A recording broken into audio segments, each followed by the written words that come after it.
Мекендештер амансыздарбы? Ассаламу алейкум. Мээрим стоматологический центрине келип калдык. Бул жерде биз аябай көп жол тартканбыз. Көптөгөн бир туугандарга пломбаларды коюп беришти. Бүгүн 10 май, 18 майга чейин сиздерге жакшы кабар. Азыркы акцияларды көрүп чындыгында таң каласыздар. Андыктан Москвада группалар менен, дос тууган группалары контакттары менен бөлүшүп коюшуңуздарды суранып кетет элек. 18 чейин ар бир келген мекендештикке пломбаны бекер коюп беребиз дейт. Бул количествосын эле айткан жок. Колдон келишинче деп атат. Толку жазылып келсин, болду дейм дейт да. Анан импланттарды 10 миңден коюп беребиз дейт. Мурдагы деле оптум алган үчүн Кореядан арзаныраак келет экен, бардык паспорттар намнасы бар, таза, жакшы, оригинал импланттар дегендей да. Анан брекетти дагы рассрочка жолу менен коюп берет. Буга чейин аябай көбү рассрочка жолу менен койдуруп алышты дегендей. Ушул жерде кызматтардан пайдалангандар болсо комментарияга өз оюңуздарды калтырып коесуздар. Пломба жагы чындыгында маңадан жакты туугандар. Андыктан таратып коебуз. Ассаламу алейкум. Тарел тууганыбыз бизди күтүп алды. Кызматка даярбыз дейт. Буйруса аял кишилер келсе, аял кишилер өздөрү тейлөө көргөзүп, толго жазылып келсин дейт. Анан көбөйүшүптүр. Команданын чоңойтуп атыптыр. Буйруса агаларыбыз, стаждары 5-6 жылдык стаждары бар. Эл менен амандашып, кенен маалымат бере беребиз. Ассаламу алейкум, мекендештер. Сиздер үчүн сонун акция жүргүзөлү деп атабыз. 18 майга чейин жетишип калыңыздар, тиштериңизге кам көрүп. Биздин адресибиз метро Римскаяда, площадь Ильичадан 3-5 мүнөт пешком или бир остановка трамвай менен келсе болот. Парковка кең или? Парковка үйдүн алдында бекер. Жаныбызда еще платный парковка бар. 30 сом, 50 сом арзан эле. В общем, парковка деле арзан, если ал жагынан кам көрбөң эми. Ойлонбо, сарсаноо болсоңуздар болот. Детский врач барбы? Детский врачыбыз бар, 4 жаштан жогору карайт, только по записи. То есть мындай келип көрсөтөм десеңиздер жетишпей каласыздар, потому что запись алдыга жазылат да. Эртерээк келип, мындай чалып койсоңуздар, жазып коебуз, и так убактыңызда кабылдайбыз. Өз иштерин мыкты билген жигиттер иштешет, жергиликтүү эл орустардан чындыгында көп ушул жерден иштерин дарылатат.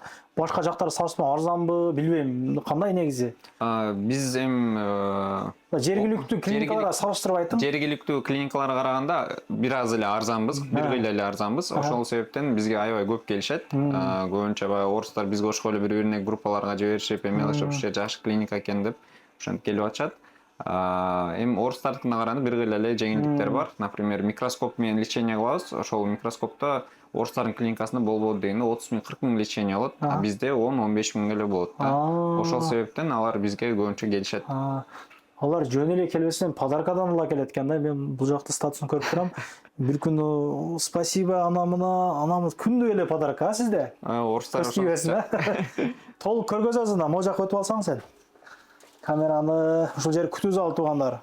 Кийим дилип ушул жерде отуруп, адам көп болсочу, шириндик анамналары бар.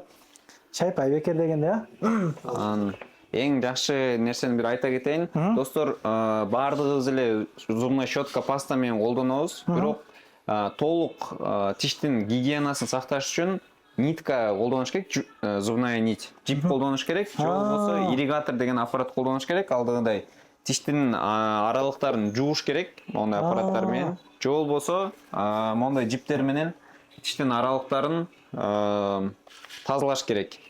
Мондай жиптер бар. Эмне себептен булар менен колдонуш керек? Потому что биз тишти жууйбуз. Тишти жуугандан кийин, щетка паста менен жуугандан кийин аралыктары калып кетет. Например, колду биз кирге салып туруп, щетка менен да жууп, мындай кылсак аралыктарында калып кетет кир. Ошол сыяктуу эле тиштин аралыктарында тамак аштын калдыктары калып кетет. Ошол үчүн обязательно азыркы современный стандарт боюнча зубная нитка же болбосо ирригаторду колдонуш керек. Ошону сунуштайбыз. Ошо бизде ар кандай түрлөрү бар. Келип сатып алсаңыздар болот. Канчадан эми балары? Мына 5.200 бар. Арзандары бар, мондай 1.500-1700дөн. Мондай 1700. Ар кандай түрлөрү бар. Ирригатордун мондай аппарат. подает воду, сууну давление менен берет, напор менен машинаны жуйт го, ошол эле сыяктуу просто тиштерди ошондой кылып жуйбуз да. Насаткалары бар. Жакшы нерсе, тишти агыртат, ачык элечи. Тиштин агыртууларын жууп, силерден алып алгыла деген да. Көбүдө болсо керек бул. Жоктор алып алгыла тыгында. Щеткалар бар экен, өзүнчө спец щеткалар же кандай булар эми? Булар жакшы щеткалар, Riviline дейт.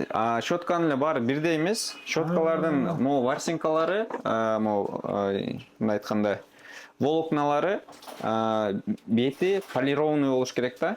Мындай обработанный болуш керек. Мондой арзан щеткалар бар, например, бизде деле бар андай щеткаларчы. 100 сомдон, 200 сомдон андай мондой щеткалар бар. Булардын үстү, могу бети полированный эмес, эмальди чиет.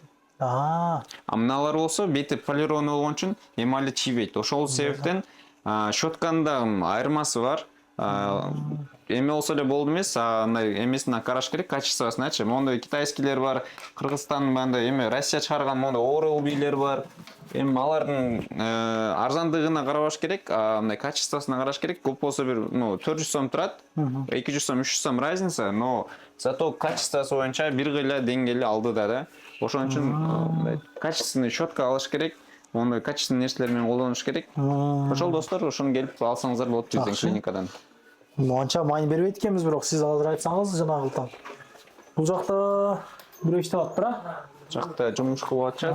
Канча стол бар өзү? 4 экен азыр, Азыр клиникада 4 креслобуз.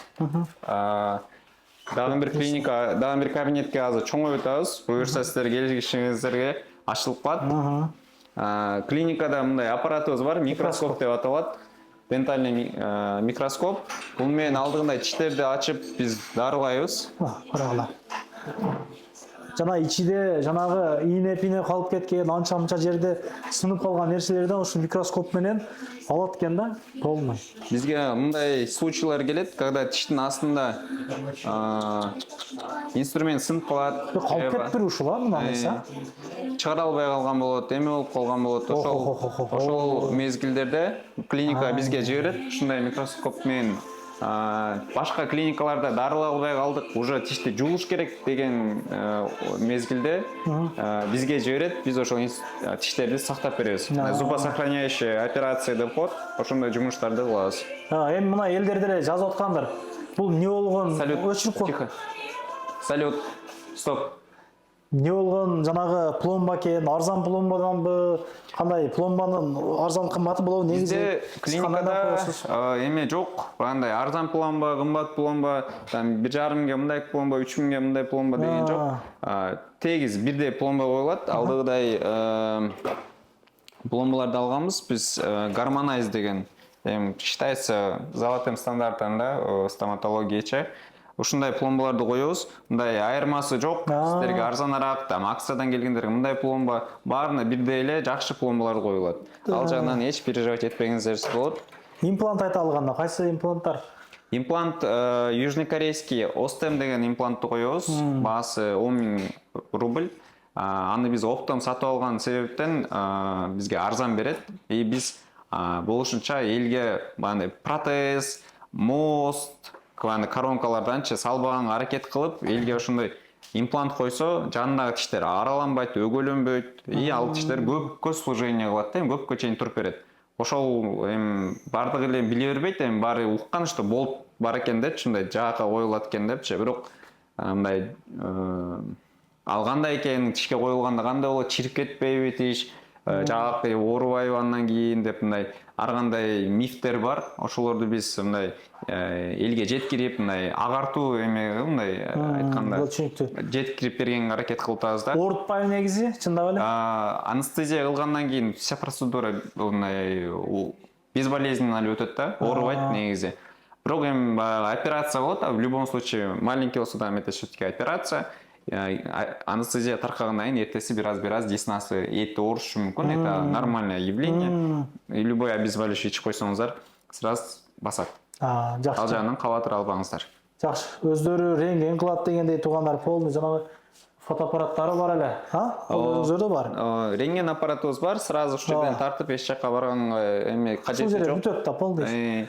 Тазалыктарынан бир айтып коесуңбу? Тазалык боюнча инструменттердин баардыгы Бекер кылтат экенсиң, тазалык кандай болот дегендер көп кой билесиң. инструменттердин баары андай инструменттер замачиваться этилет, буякта жуулат, тазаланат, андан кийин автоклавга 134 градус под давлением тазаланат, андан кийин инструменттер алдыгыдай крафт пакет деп коет, одноразовый стерильный пакеттерге салынат. Бул пакеттердин особенности в том, что могул жерде эмеден чыккандан кийин, автоклавдан чыккандан кийин индикатор бар, то что он стерильный. И инструменттерди сиздин көз алдыңыздарда мы скрываем. Алдыгыдай ачылат дагы. Все, этот крафт пакет уже не подлежит, да, мусорго кетет. И жаңы салыш керек. Ошол достор, бардык мындай айтканда медициналык стандарттарга жооп берет. Ал жагынан кабатыр алып алсаңыздар болот. Ооба. Ушул стоматологияга керектелүүчү бардык кызматтарды аткарышат. Тиш тазалоо, алуу, салуу, брекет коюу, полный кызматтар туугандар. Андыктан толкомдо эми жазылып берсеңиздер аябай жакшы болот. Бул жерде көп күтүп калбайсыздар, ошол время келип берсеңиздер болду. Жакшы күнүрө жолуга тиш оорубасын, тиш ооруган мекендештерге жөнөтүп коебуз. Ошол пломбаны айт да, жаман жана жазыш кереги жок. Бир адамга бир пломба. Ооба. Ошол бекер болсо деле ошол крафт пакеттен ачып кыл берет экен. Ошол таза элге коюп аткан пломбалардан коюп берет экен. Максат ошол элге бир жакшылык кылуу, анан келген адамдар ушул толко ушуларга запись болуп калат, кийиндан келет деген максатта. Ооба, обязательно. Бул жерде башка эч нерсе жок чындыгында айтканда. Же балким башка тиштеринен көргөзүп кетет. Башка тиштериңизди көргөзсөңүз кичине скидка кылып берейик, мындай. Ооба, обязательно. Ишиңизге ийгилик. Рахмат сизге да. Контакттарды таратабыз. Ишиңизге ийгилик, каналыма катталып коюңуздар. Анан дагы мекендештер кимдир бирөөлөрдө кирди чыкты маселелери болуп, ишеничтүү адамдарды таппай жаткан болсоңуздар, мен ушул жерге Сүйүн агамдын номерлерин коюп койгонмун. До конца айдайт, келгенден кийин 3 айга коюп берет, чыкпай туруп, чорныйдан, базадан текшерип берет. Ушул окшогон 7 орундуу Альфард Сианалар менен чыгып келесиздер. Сүйүн кирди чыкты ушул жерге коюп койдум.